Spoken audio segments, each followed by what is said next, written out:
In the pursuit of financial independence, there are two big levers. And the first one is make more money, right? And there's so many ways you can do that. I talk a lot about investing on this channel. But the other big one is really controlling your spending. Budgeting is one of the more underrated techniques that you can use to do that. So this is for those of you who are thinking about starting some form of budget, or maybe you've tried it before but haven't been as consistent. So I'll run through the common reasons of why budgeting tends to fail and walk you through 3 simple steps to help you build one that really works for you.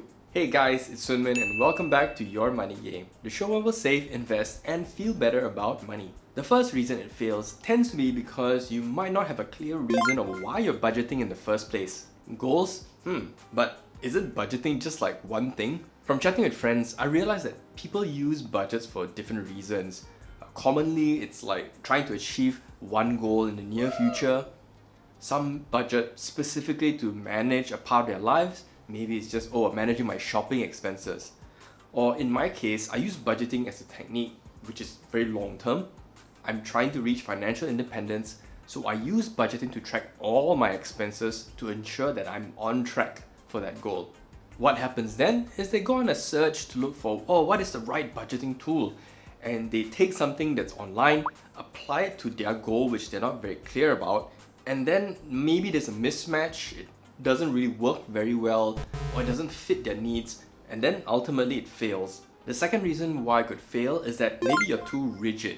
You looked online, found a tool, tried to apply it, but because it's so firm and you were thinking about it as, I must make this version of it work, and it didn't.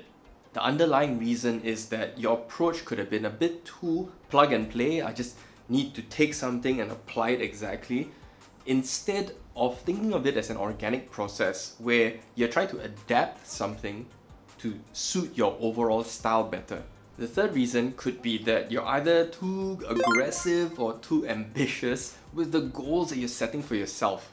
You know how for some couples, before they get married, they suddenly want to go on this crash diet. In those cases, sometimes it works and sometimes it doesn't. In the same way, some people start budgeting in those high pressure scenarios, and that's why it feels a bit hard to make it work. Or it could just be overall too painful for you to sustain. Maybe you're setting spend limits that are just too low, and because of that, you either frequently break it or you're just suffering through it, and therefore you're just not giving yourself enough slack. And this tends to happen especially if you forget to take into account more of the unexpected expenses where there isn't an emergency fund to take care of it, or you just didn't factor in any of those non-monthly spends. For example, when things break down or there's a regular thing to replace, maybe it's an annual bill that pops up, or just overall maintenance. The last reason could be that you set a goal, but then you don't really build a plan. So we're excited about it, and we are just relying on the willpower to try and save for it. Or just maybe you're not using the right tools to track all your expenses, and therefore you don't have very clear visibility of what's going in or out. So there's no hard rule about how you put a plan together, but it really is just a set of actions that are clear to you that you can apply so you will achieve the goal. That's it. And if you're getting value out of this so far, I would appreciate your support in clicking that like or sub button. Maybe leave me a comment below because that really helps the YouTube algorithm share this video out with more people. Thanks. Now let's talk about the 3 steps that you can take to build a budgeting approach that works for you. Step 1 is simple, which is understand why you want the budget in the first place. Here are a few that maybe you can start with to think about. Option 1, maybe you're thinking to yourself, hey, I want to save up for a wedding or my house next year. Option number 2, my objective is to be able to have $1,000 every month so that I can invest. Option number 3 is what I shared earlier, which is I want to achieve financial independence, and budgeting is a tool that helps me see if I'm on track. Once you have the list, you can decide from it which is the one that you truly need the budget for, and therefore you can focus your efforts to fulfill that, and the more specific, the better. Step number 2 is then to find a right approach that fits your budgeting style. There are so many online that you can very quickly look up. Let me start with the first one, which is an approach that says pay yourself first. And it's a really simple one where you allocate money to yourself from your salary before you think about slicing it up for other type of expenses. There's an interesting technique called the envelope approach where you are literally using physical envelopes, fill it with cash to your spending limits for each of the buckets in your life, and then you spend in a disciplined way from those envelopes. Then there's the famous 50-30-20 approach where it's taking your salary or your income, 50% going towards your needs, 30% going towards your wants, and 20% going towards some kind of saving or long-term investment. So the point of step number 2 is that there are so many approaches. I can't list everything here for you, but you can find one that acts as a generalized approach that works for the goal that you have. Step number 3 is to plan the system on how you're going to succeed. So it's a combination of having that approach that we discussed earlier, but with an additional 2 key ingredients. The first ingredient is the right tools. So remember I said the 50-30-20 approach earlier? You can apply it in different ways. You could be using multiple bank accounts. Maybe it's using an Excel sheet. Maybe it's using an app. It's really up to you.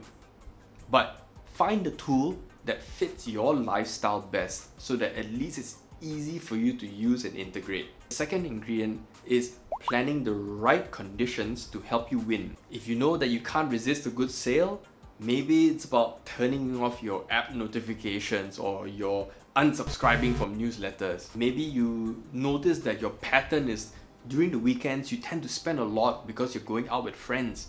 Maybe you need to compensate somehow by managing your weekday expenses. The point is, you need to adjust the other aspects of your life to ensure that your entire budgeting approach works.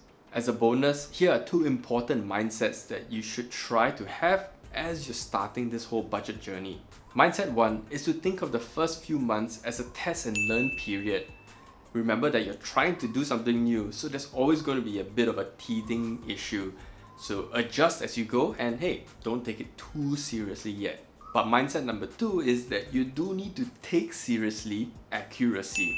This means that you just need to be consistent and accurate in tracking the right information. Because if you don't do it in a diligent way, even after a few months, it's going to be hard to look at the data that you've gathered and see whether it's really helping you or not. So when writing this script, I was looking at my own history of more than 15 years of budgeting. It started with a simple technique of just tracking expenses in a literal Excel sheet. At my lowest point in Melbourne, I was literally tracking like every single scoop of peanut butter, every slice of bread. I was that poor at that point in time. When I was running my business, I didn't know how much money was going to come in. So I actually had to apply a fake budget. And today, my approach is to use a mix of all the different things that I picked up over time. I calculated my financial independence number and worked it backwards. And that gave me an idea of how much money I need to be investing consistently on a monthly basis. I still use the same technique I picked up from my business days, where I set a fake ceiling so that I'm ensured that amount that I can save to invest. But I personally don't bother setting spending limits on specific categories. Like, I don't say, oh, here's how much I need to spend on food, groceries, or shopping. I just treat it as an overall expense. All of my expenses are captured with an app that I use called Money Manager. It's a free app. I've been using it for years and I think it's great. And at the end of the month, I consolidate just the top line findings into a Google Sheets. And again, I love it because it's free and it's in the cloud. And looking back, I've got data all the way back to 2011. I'm sharing this because I want you to see just how personal it can get. But as long as you find something that works for you and fits your lifestyle, that's success. So I hope you guys found this useful, and if you did, I would appreciate your support in clicking that like, sub and bell button, because I'll be back again next Sunday with a brand new video. And until then, you take care and keep playing your own game.